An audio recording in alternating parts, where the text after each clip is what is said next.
Someday I hope and want to pray for we will find a cure for cancer.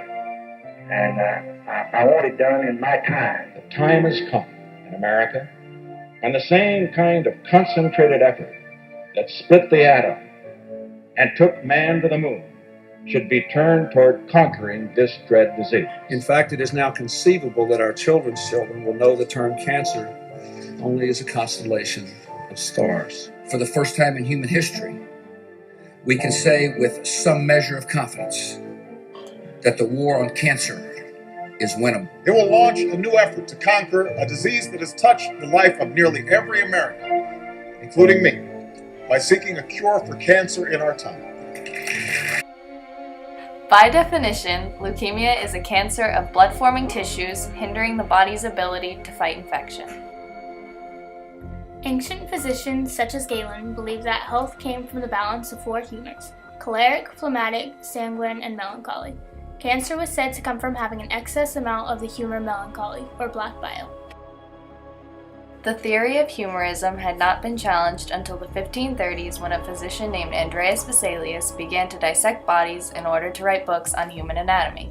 While dissecting bodies, Vesalius found organs, bones, muscles, and more, but none of the four humors were evident. As scientists continued to explore the human body and its diseases, a physician named John Hughes Bennett came across a patient who had fevers, flashes of bleeding, and sudden fits of abdominal pain, slow at first but gradually getting faster. When the patient died, Bennett conducted an autopsy and found that his patient's blood was chock full of white blood cells. Bennett called his case a suppuration of blood and left it at that. In the 1800s, a German doctor named Rudolf Virchow discovered that every cell comes from a previous cell, which meant that cancer cells came from perfectly normal, healthy cells. Leukemia existed long before Virchow encountered the disease, but he was the first to give it a name. In the late 1800s through the early 1900s, a scientist named Paul Ehrlich experimented with cloth dyes.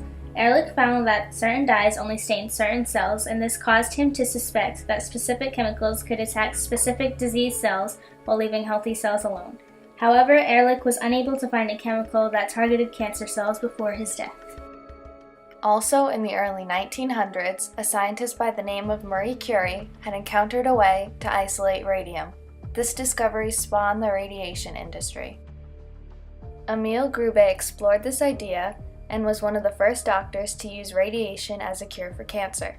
At the time, radiation was thought to be a remedy for all cancers, but this was not the case. It was soon found that radiation was only effective when cancer was localized. It was also quickly discovered that radiation could burn, scar, blind, and potentially cause cancer. During World War I, weapons that used German artillery shells contained a chemical called mustard gas. This gas caused atrocious burns, blisters, blindness, and even death. However, it was found in the few survivors who came into contact with this gas that it killed white blood cells. During World War II, mustard gas and its effects were rediscovered. Pharmacologists Louis Goodman and Alfred Gilman were searching for an antidote for mustard gas.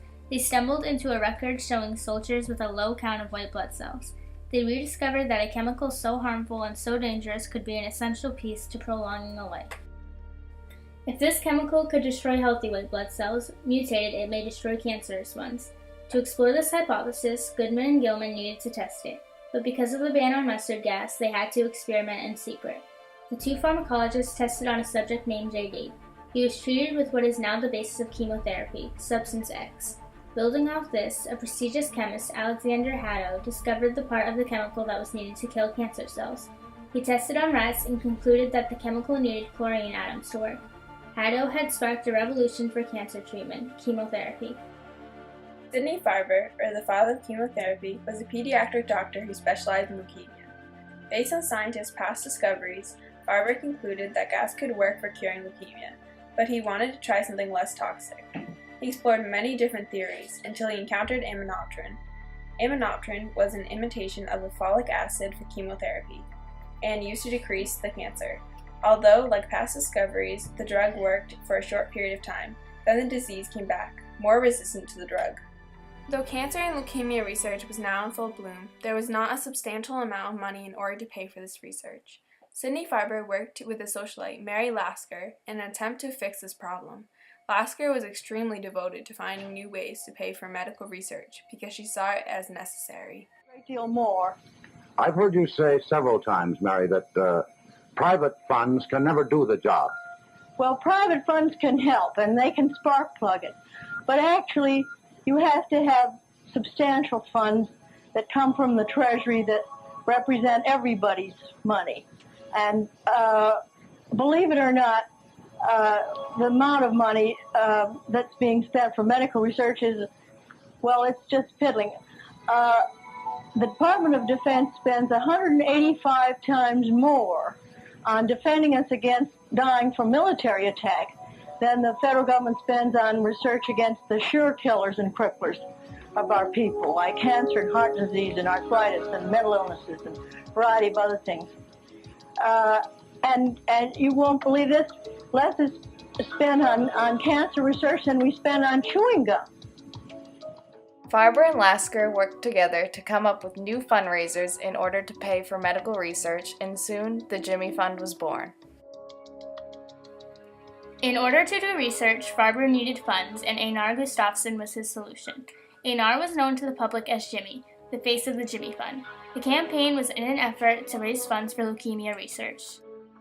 The people that were donating to pay for research and a chance for Jimmy to get a television to see his favorite baseball team play. They strived for $20,000, but after the first campaign, they had raised more than $200,000 for the cause. From 1950 all the way to present day, researchers are still working to find a cure and are constantly building on and exchanging ideas with their colleagues, hoping to one day end cancer altogether.